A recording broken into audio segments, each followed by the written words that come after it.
Hello and welcome back to another episode of the Help Is Here podcast, brought to you by the Beyond Compulsion Academy. Today I'm going to be talking about software developers and porn addiction. Now, if you're not a software developer, I really recommend listening to the insights and think how could your career, or maybe the sort of way in which your mind works, could be leading to you also having a porn addiction in some way, and the ways in which the addicted part of the mind is using your unique skills, abilities and creativity against you in some way. So the reason I'm talking about software developers in particular is because I would say out of any career, it's software developers who are probably coming to me the most, to be honest, in terms of overcoming this problem.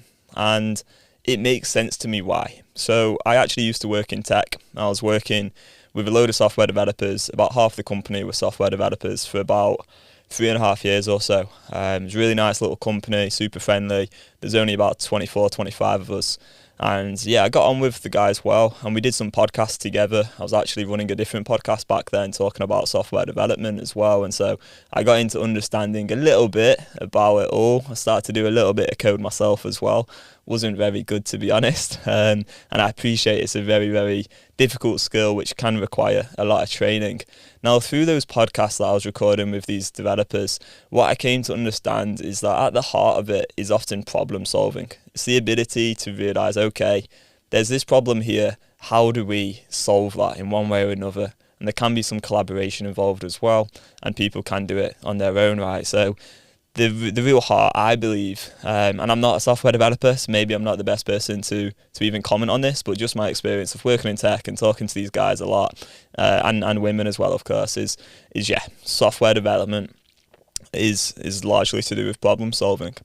Now, with my experience working in addiction recovery, and specifically porn addiction, and working with, I don't know, maybe 40, 50 guys sort of all over the world really, and a lot of the guys are software developers. And it's interesting because I think what's going on here is the addicted part of the mind will use your skills against you. So when it comes to software developers, Software developers, what we've got going on is sometimes they'll block themselves or remove the triggers or install certain things which are going to make it harder for them to find the porn.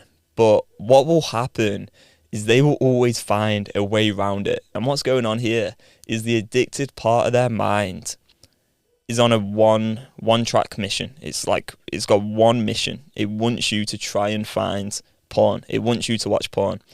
And so it will come up with thoughts and questions and all these different things going on in your mind to try and get you to watch porn. Even though a part of you really wants to stop this behaviour, there's also a part that really wants to do it.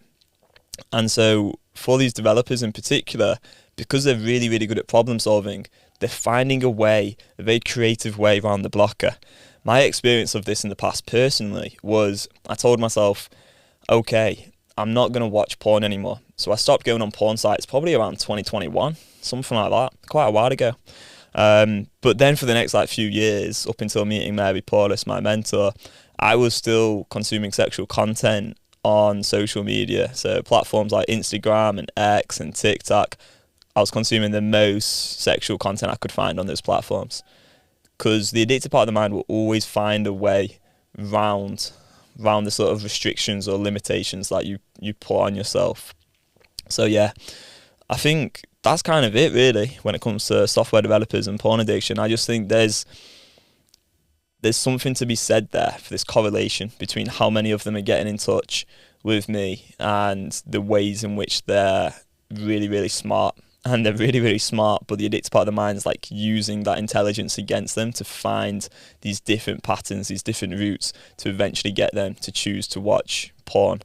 And whether that's the actual route of finding a way around a blocker, or whether it's more the thought patterns which lead to them choosing to engage with the rationalizations, excuses and justifications. And this can also apply to many other different careers as well. So, we've worked with guys who are maybe really into their sort of self-improvement, and then that will be used against them by the addicted part of the mind. So it's oh, my life's so good in all these other areas, and maybe I've got my shit together in these different ways, and so therefore the idiots part of the mind goes, okay, well, it's all right for me to look at porn because my life's really not that bad, and it'll probably deny that there's even a problem because it's like, well, I got this family and I work out, I'm in good shape, I've got my finances sorted, so therefore if I look at porn, it's not that much of a problem. So it'll come up with some kind of way to use your own success and your own unique abilities and skills against you. So if you do have any ways in which the idiots part of the mind is sort of using your personal qualities against you, I recommend just writing it down and becoming aware of that, and then maybe start trying to correct the sort of thought patterns and counter it with the truth and what you know is the truth. So,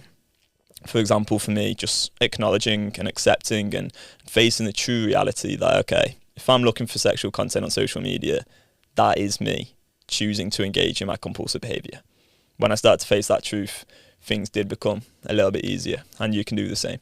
So yeah, hopefully this helps. If you do want more information on the Beyond Compulsion method and you want to just learn what's going on through my mind and my experience of sort of working on all of this and on this big mission to try to help people overcome porn addiction, I do write emails most days, so I'll leave a link in the description to get the free training and get on the email list.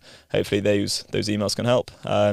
If you're listening to this on the podcast as well, I'm going to ask for a big favour. I don't always ask for this, very rarely actually, but I would absolutely love it if you could leave a 5-star review. It's going to really help us grow this Spotify sort of podcast. Actually, I think this is on different podcasts as well, but yeah, you know what I mean. So yeah, do that. And if you're on YouTube, give this a subscribe. I'm really bad at asking for these things, so apologies, but yeah, hopefully you can help out in some way.